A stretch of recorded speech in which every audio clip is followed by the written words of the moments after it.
Hi guys, so welcome back to my channel. I haven't filmed anything in a very long time. I've been really busy with my job and some design work and stuff, so I just haven't really had a chance to do any videos recently. But today I have a few hours to myself and I thought I would seize the opportunity to get a few videos filmed and get them up as soon as I can. And I thought, what better way of getting back in the swing of things than doing a disappointing product video. I've only done maybe one of these before, but I really enjoyed filming it and it was good fun.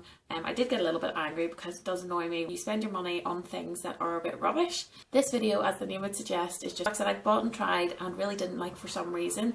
Some of them might suit other people because of their skin tone or because of, personal preferences and things, but these are the ones that I didn't like and maybe that I wouldn't recommend. So let's get stuck in. So the first product that I'm going to talk about is something I had pretty good high hopes for. And this is from the Makeup Freedom range that's exclusive to Superdrug. So I saw this, and this is the Makeup Freedom Pro Studio Glycolic Glow Tonic with ginseng and aloe vera. And basically it's meant to be like a toner type product. And it's quite clear the way that it's sort of advertised and the name and things, that it's meant to be sort of like a cheaper alternative to the Pixie Glow Tonic. And the Pixie Glow Tonic is an exfoliating toner. I'll not go into detail. If you want to read a bit more about it, I do have a blog post up on my website. I'll leave a link down below and I will go into better detail about it. But basically this is meant to be a sort of cheaper version of it, I think, in the way that it's marketed. To be honest, I really hated it. You can see I haven't used all of it there. I did use it for a few weeks just to try and give it a really fair comparison, because I was basically going to compare them for a blog post, so I wanted to be fair about the sort of comparison. The other one is more expensive obviously, but regardless of the price, I really hated this product. The Makeup Freedom range is fab and it's got some really good things, but the skincare type items I'm not so fussed on. The main issues I had with this is that it smelled a bit synthetic, it felt a bit synthetic, it also left like a sticky film on my skin as well.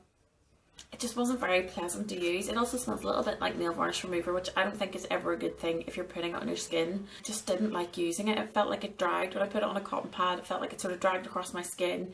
It is only £5 or £6 I think, but I mean, at that price you could definitely get a better one from like Nivea for a couple of pounds. All in all, won't be using this again. Can't wait to check it out. It's Kiehl's Creamy Eye Treatment with Avocado. I bought this a long time ago now, and it's been sitting here ready to do a disappointing video for months on end now. I just haven't had a chance to get around to doing it. But this is basically from Kiehl's, I think is how you say it. I believe this one was about £20, around that price for a little tub that's, let's say, 14 grams. So it's fairly expensive for what it is. It's an eye cream that you're meant to put on at night. I think you can put it on at daytime as well. The girl that was in Kiehl's was really helpful, and she did say that this was quite thick. It didn't put me off it. Usually I don't like thick creams. I like something that's quite light and airy. So from that perspective, I knew that it wasn't a product that I would normally go for and that it would be a little bit more heavy. As you can see in here, I've hardly used any of it. I don't know if you can see. But there's just something so greasy and disgusting about this. I mean, it feels fine on the skin, but when you rub it in to the skin, she did say that you have to sort of tap it and warm it up in your fingertips and then rub it in. But it has like this, I don't know if you can see, but it has like this weird sort of like, once you rub it in, it feels kind of waterproof, like you can't actually massage it in, and it sort of doesn't let you rub it in. It's very strange, and even after rubbing it in, it doesn't feel like it's properly dissolving.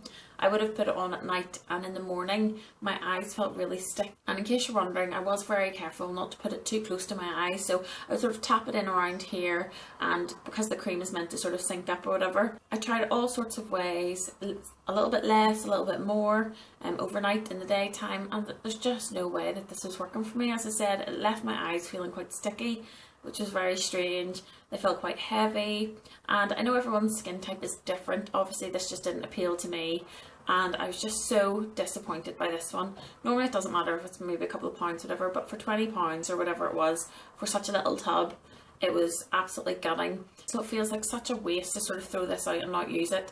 As I said, I bought it a long time ago, and now and again I would bring it back out again. I give it another attempt because there's just, I was so excited to get this, and I am so disappointed because it was rubbish for me. This is a bit of a random one, but I thought I would include it because I don't know if it's only me that struggles with this, but hair removal cream never seems to work. I bought this new one well, it was new at the time. Again, this has been sitting around for ages. I haven't used it since.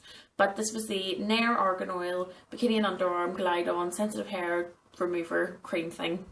So I've tried throughout the years. I usually just go back to a razor, but something like this here, hair removal cream, does actually work for anybody, because I literally don't know anyone that can successfully use a hair removal cream. All it seems to do for me is make my skin a bit more sensitive, doesn't really remove the hair, leaves a bit of stubble, and it stinks out the house. I thought this one would maybe smell a bit more pleasant. It doesn't, and it just doesn't do anything. I don't know whether, I'm obviously dark haired and everything, but I mean, it just doesn't work. No hair removal creams work. I just think they're all rubbish, and that's quite a sweeping statement, I'm aware. But if you find one that works, will you let me know? It's not that I really have a big issue with using razors or anything, but I just fancied a change. I just fancied trying this out, and as I said, none before and probably none after will work. So if you find that hair removal creams do work for you, let me know what ones you've tried. But as I said, this was rubbish. It was quite handy because obviously it's like a twist up sort of thing. You put it on kind of like a twist up deodorant. But I mean, I'm never going to use this again. This is going straight in the bin. The Sleek range, which normally I absolutely love. But this is the Sleek Base Duo Kit Moisturising Cream Liquid Foundation, blah blah blah, foundation basically. So it is like a powder on one side, and it is a cream foundation on the other. I thought this would be probably not suitable for combination or oily skin. I have sort of dry or normal skin, but even on me it was absolutely terrible. So the bottom is like this, and then that's the wee powder at the top. Quite a nice little package. It's nice that you get a little mirror and everything, but it was absolutely terrible. I did a first impressions video. The foundation itself didn't give much coverage, and was really slippery and greasy. I was hoping that once I set it with the powder it would stay in place, but it didn't. It then started to sort of slip on my face, which was very strange indeed, and the powder didn't set it. It just made it sort of like chunky, like parts were powdery, parts were greasy. And as I said, I have fairly normal skin, nothing too exciting, and it just didn't work for me. So I think if you had oily or combination skin, this would be a complete and utter disaster. So I would steer clear of this, and I won't be getting it again. I don't know whether it's discontinued, but all in all, a really rubbish product.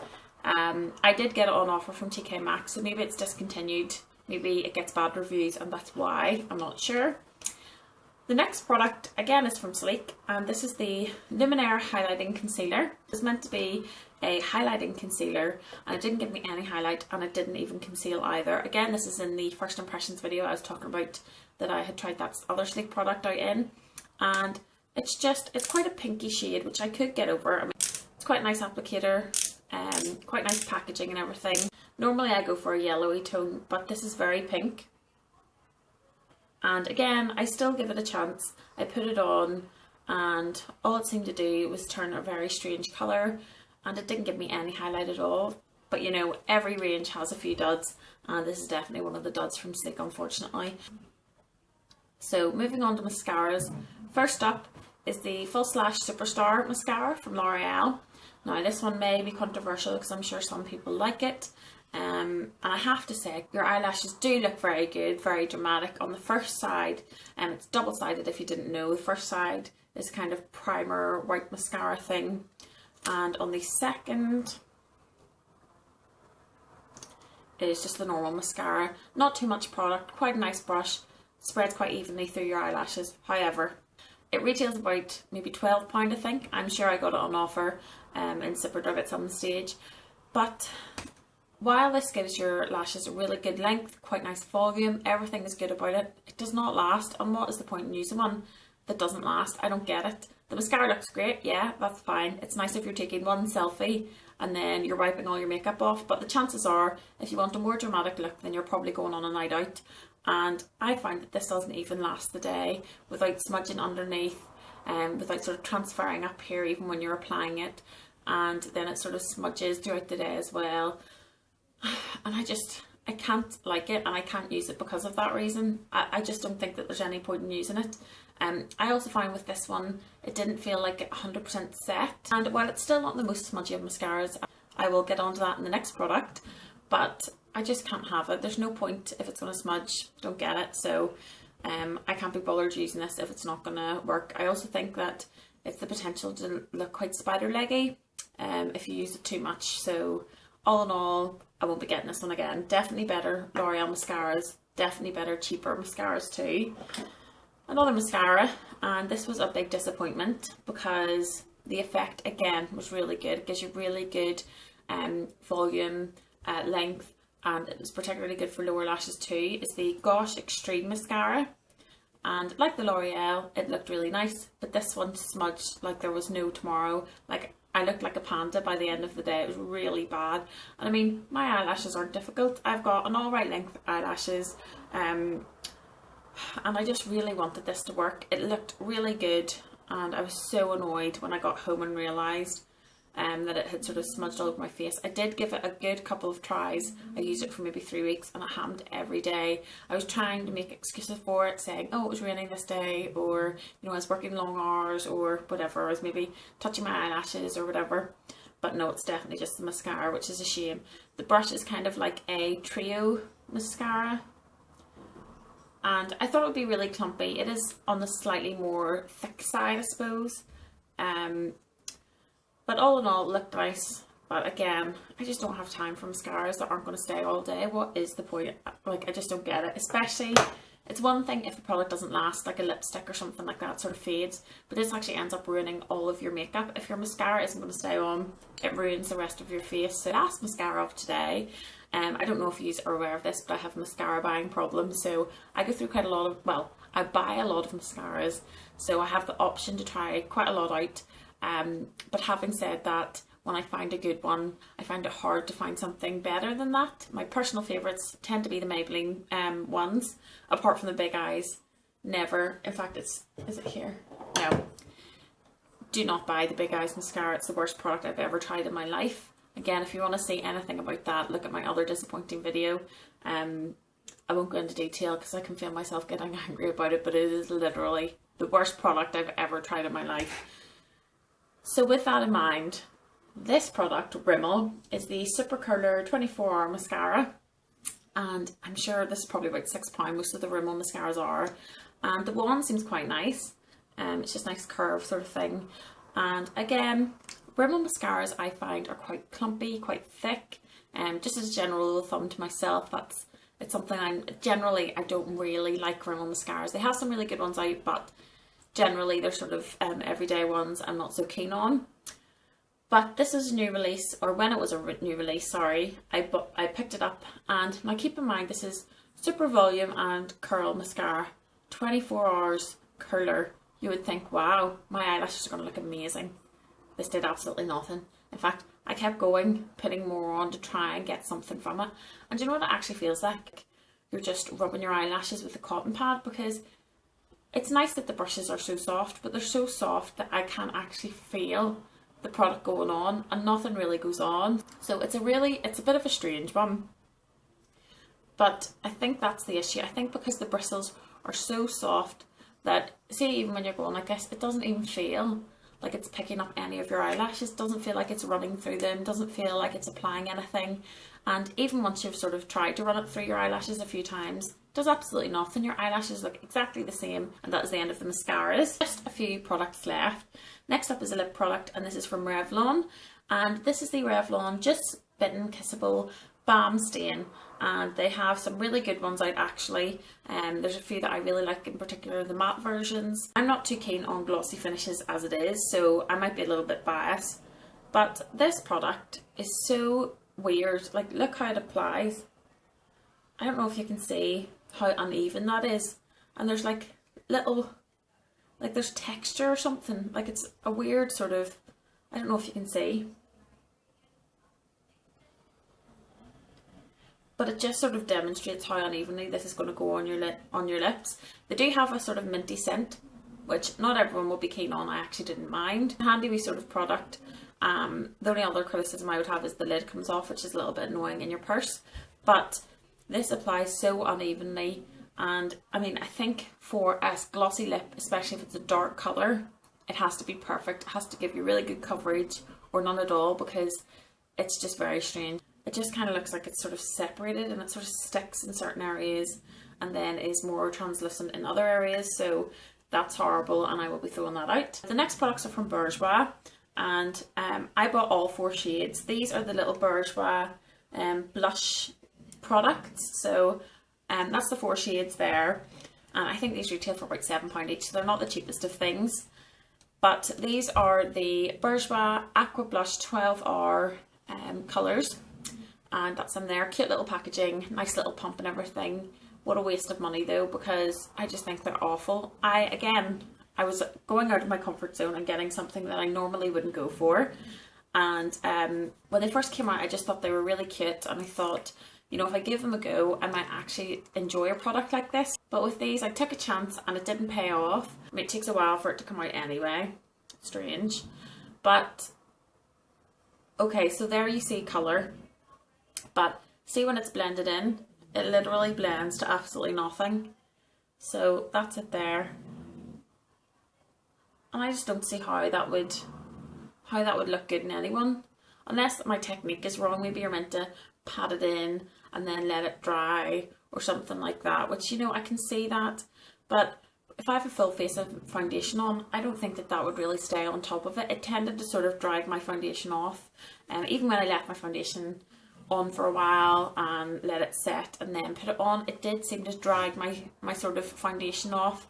It looked very weird on my skin, looked a bit patchy. The only time I can see this working is if you like a really, really natural finish to your makeup. Colour payoff. I think you'll probably end up using quite a lot of product to achieve minimal look, but it would also take maximum effort too, so I just don't see why these would be worth it. Last product is a hair product, and as I'm sure you know from previous videos, if you've seen any of mine, I go through an awful lot of hair products because I dye it all the time. I'm also aware there's a giant big stripe down the side of my hair where I've obviously missed the colour, but excuse that. On to this product, and this is from Toni & Guy. This is the Toni & Guy Nourish Reconstruction Mask, Intensely Nourishing Hair Tub.